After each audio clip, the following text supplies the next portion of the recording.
Hello everyone, this is Ramsey Johnson of Wing Barbell, and today is Sunday and I am at work catching some extra hours so I can, pay the bills. So, and but um, on the tail end of that, I'm actually going to do a book review of a book that I purchased about 2 weeks ago, um, and that is the fifth set. I heard Mr. Burns on the Tabletop podcast with Dave Tate talking about his methodology and stuff, and I thought, well, it'd be fun to read his book and see what it's all about and find out if I had some pieces that I would like to incorporate in my own stuff or anything like that. So I'm actually gonna go over my pros and my cons that I found, and maybe just give you a general idea of what I thought about it. And so let's get to the nice points before we get over to the. Uh, so, number one, I think it's a great beginner program, mainly because it has a pretty set system that repeats. Um, you get a set amount of reps and sets for a set amount of weeks, for a set amount of months until you go into your comp. So I think as long as you follow the template and kind of read it, it goes back to a different thing. It's kind of hard to follow, but the system is pretty set and repeatable. So if you were to go through it and because the main thing is it's called the fifth set because the fifth set's of it's an AMRAP for as many reps as possible with a prescribed weight about 70%. Um, if you're they got a 70% protocol, 75, 80% protocol. So depending on where you're at, according to the book, you use that protocol and you use it pretty steadily. Repeats. So you do it quite often. So I think as far as this is concerned, if you're a beginner and you're just looking for a powerlifting program, it's not too bad to start. If you went through all, as he would call them, all four um, mesocycles, it's about 6ish months. So wouldn't be too bad. I think you could make some gains off it. You could progress your weight pretty easily and simply. So I like it in that regard. So it's systematic. It's pretty good that way. Talking about the specifically the overload of this, it's kind of like a 5-3-1, pretty much adding 5 pounds every week. So you got 4 sets of 3 at 70%. You do your 4 sets, and then on your 5th set, you do as many as you can. The following week, it's the same reps and set scheme, but you add 5 pounds. So it's pretty good for a beginner. You're always making sure you do more weights getting on the bar, and it's small enough that it's not too big of a jump or you'll fail out before 6 months happens. So I think the progression is set up pretty good for it. So it's good there as well. And the second thing I liked is he prescribes a 9-day work week. So instead of trying to cram all your volume and everything into 7 days, which can lead to, can be tough on the body, depending on, what kind of a lifter you are and what you respond to as far as recovery. This gives you a lot of time to recover. So if you pick Monday, I'm just going to use just the generic one, like Monday, Wednesday, Friday, and then Monday again. You are actually doing 4 workouts during the 9 days, and by the time you get to Wednesday, it will actually be, I think it'll be more 9, but you catch my drift. You're going to get a lot of recovery time in there. So Monday would be a, let's see, Monday would be bench day, then you got a squat or deadlift day, and then on Wednesday and then Friday you have a secondary bench day with some like a secondary, or he calls it an MSM or similar movement to a bench. and you do it there, and then that Monday you're starting with a squat or deadlift day, and then when you start back over on Wednesday, you're back at bench. So it kind of rotates through on a 9-day pattern. So if you're looking for a lot of recovery, it will give you a lot of recovery, and you can catch up and not have to, worry about being ran in the ground. I'm going to combine number 3 and 4 because they're kind of related to the book as a whole. So I like the fact that he quotes a lot of science-based principles. He references Pelopin's chart and a few other high-name people in the book that kind of back some of his stuff. So I like the fact that it's got the air of kind of some scientific principles behind it. And he's not just talking about, and this kind of goes back to the other point that I like about it, he's not just talking about specifically the training program, but he goes over stressors, what could impact your training, and how you can do to kind of get around it. He also goes over, what to do on the day of the meet as far as the tent selections, things like that, what to do after the meet, what to eat during the meet, and things like that. So he hits some other topics, and he also, this is the first book I actually noticed that someone actually will, now he's trying to sell his 5th set, accreditation program or training program for coachings or coaches.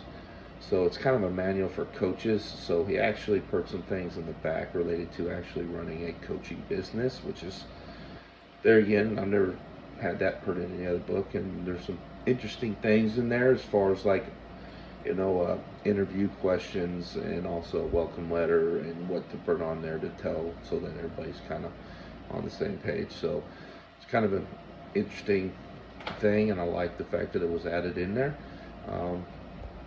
So yeah, now probably my favorite thing about this is something I've always thought about, is the kind of quantifiable deload of the program.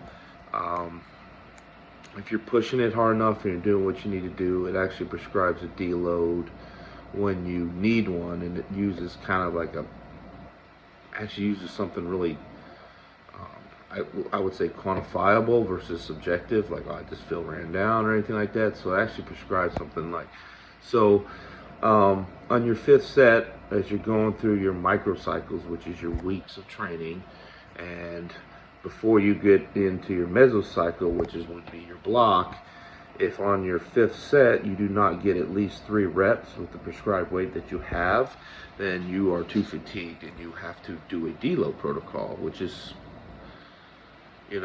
I like the idea that it's actually set in stone, or it's got something you can go off, because a lot of times you ask somebody, well, when do I need a deload? And they go, well, every 3 weeks, every 4 weeks. But when you kind of feel ran down, or when your numbers start slipping a little bit, it doesn't really have like a real, you can't really get a straight answer. But at least this one, for whether it's right or wrong, there's at least an answer for somebody who's going through a protocol and they hit a wall, and they really hit a wall. So it's like, okay, it's time to deload. So it's kind of cool to have some clarity on that. Now, if you go through your 5 microcycles and you don't hit the wall, then it's every 5 weeks. So, but I do like the idea that if you do hit it, it prescribes it immediately. So the quantifiable deload is kind of a cool thing that I liked out of the book. All right, so we went over the good parts. So let's get into the stuff that I didn't like about the book or the philosophy. So number 1, when I was trying to figure out exactly how to set up like the main work with the MSM, or mechanically similar movements, and then with accessories, I was kind of confused on how that all played in there. He does a decent job. It's kind of weird because he started off in the book with mechanically similar movements and kind of what you need to do for mesocycle 1, 2, 3 through 4, And then he went into the actual protocols for the 70%, 75, 80%, and then peaking. So it's kind of backwards. So you get kind of confused reading it. You think, well, is the mechanically similar stuff the main movement, or is it whatever? So that was confusing. Um, so until you, and I didn't read I should have read the table of context. I'm glad I didn't, because it kind of made me like really reread it a few times. But on the back of the book, there's actually a template laid out, which if you see that template and then you kind of read it, you go, okay, it makes sense. But he doesn't put it right there in the chapter, so it makes it really hard to follow. So it was tough. I was sitting there going, man, am I dumb? I can't figure it out. So that was number one, the thing that I did not like. Number two that I didn't like about it, that accessories. There was really, they didn't really mention anything about accessories. Um, and I was sitting there for a long time until I saw the template in the back of the book. I thought, well, maybe he just doesn't believe in accessories. Maybe he does one or two mechanically similar movements with the main stuff, and that's it. It's kind of where my mind was thinking on it there for a while as I read it. But then I looked at the templates in the back of the book, and then he had some accessories, and I'm going, well, there's nothing in here about that, or the volume, or what you should expect to see. So he missed a little bit on that one. I think he could have went over it a little bit more as far as the accessories sort of thing, and or defined whether it was important or not important. So that was this is the second thing I didn't like about the book. So that's all right. So number three, the thing that I did not care for was the lack of variation. Me being a kind of a conjugate type person, I like variety, and I think that majority of people who get into the sport look forward to the day where they get at a high enough level where they can experiment, do some different type of movements. Very few people are like, yeah, we're going to do the same thing all the time. So the variety in the program was, I didn't care for. After you get past that your first macro cycle, your 6 months, after you get past that, it'd be hard to jump right back into it, knowing that you're going to get right back into the same stuff, and it's really not going to change a whole lot. I mean, you could adapt your MSMs to be a little different, but you're just gonna do competition squat, bench, deadlift, and just repeat it with the same same rep schemes and stuff like that. So there's really no variability in the program, and I think after you do it for a while, you're just going to kind of go, well, and you're going to move on. So that's why I think it's a good beginner program, but not necessarily a forever program. So that's the third thing that I didn't like about it. The fourth thing that I didn't care for is when I'm going through there and I read somebody's stuff, right? When they start being kind of dogmatic, like you have to do this or you cannot do this or blah, blah, blah, blah, blah. I don't like that, because I think we are all different and we all need different things. And I think that even though you are really hardcore about your principle or your methodology, you've got to accept the fact that even if you think it's completely soundproof or whatever, that there may be limitations somewhere for other people. He does have, the idea of, a lifter that can handle the high volume or low volume, and he's got different protocols in there on that. But as far as like anything else, it's like you have to do it this way. You cannot do this, and he stresses that a few times in the book, and that kind of just sends off a signal flare to me that I'm like, it's not so simple. Things are complicated, people are different, and you need to acknowledge that, even if you are really, biased to your way and how you do things. I think you need to at least mention that. All right, so last but not least, okay, and I don't know, like, I'm no expert. I love training. I love looking at programs. I love reading about stuff. I love helping people achieve their goals, but I'm no expert. But The way he prescribes his MSM sequence, or mechanically similar sequence, is you start with a um, partial range of motion first. Like his example was like a bench press. So you're going to start with a two board. You're going to go through mesocycle with the two board, and then you're going to go through mesocycle with a one board, and then you're going to finally, as you get close to the peaking cycle, you're going to do the full range of motion, which I thought was really, when I read it, maybe it makes sense to other people, and maybe I'm wrong, and if I'm wrong, tell me I'm wrong, but for some reason to me, I figured you would go full range of motion, then progress to a partial range of motion once you identify where you're weak at or what you need to work on. That's just, it didn't sit well in my mind. I figured, like, well, it's out of order. I don't know why I feel like it's out of order, but it feels it's out of order, so I'm like, nah. I would have started with, you do a full range of motion one, and then you break it down to the specific movement pattern then that you need to be able to get better at this particular lift. So that was my kind of final I don't like about it. So there's the 5 things I didn't like. So thank you for watching and spending some time with me at work, which is fun that I'm not working on what I should be working, but actually doing something I like. So appreciate y'all watching it, and I had a lot of fun reading it. I like reading new programs, doing some different things, is kind of just throwing my head at it. So it was fun to read. Somebody's definitely put a lot of work into it. He definitely believes in the system, and I can't take that away from anybody. If you believe in it, you truly are passionate about it. I can't say that's completely wrong or not. I can only say what I like and what I don't like about something. I can't really throw darts at stuff. I'm not qualified to do that. So for anybody, for my recommendations is, if you're a beginner, like powerlifter, and you want to find like a powerlifting program that's somewhat hardcore, but it's not like, oh, we're going to do 5 sets of 10 forever, and I'm going to feel like dog crap for a while, then, this is a good program. I'd pick this over 531 for a powerlifting protocol, because I think 531 is more, they're so similar to one another as far as the way they overload and progress, but at the same time, 531 has got the overhead component to it, and I think it's more just a general strength program, which it works great, just for some general strength. But if you're looking for like a powerlifting protocol, I think it'd be good for a beginner to do.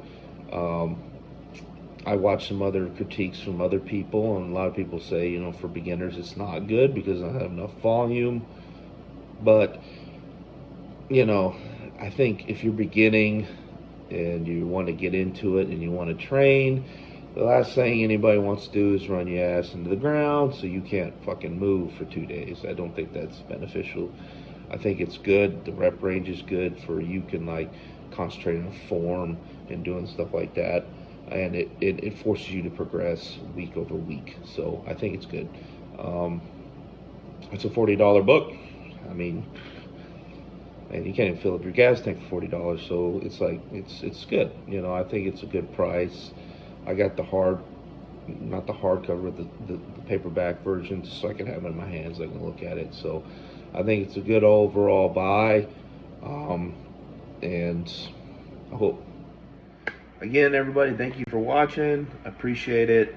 I hope you go out and you buy it, and I hope you read it, and I hope you learn something. I sure did, and something I would like to incorporate when I move forward with some different things. So you'll have a wonderful weekend, and we will talk at you all later.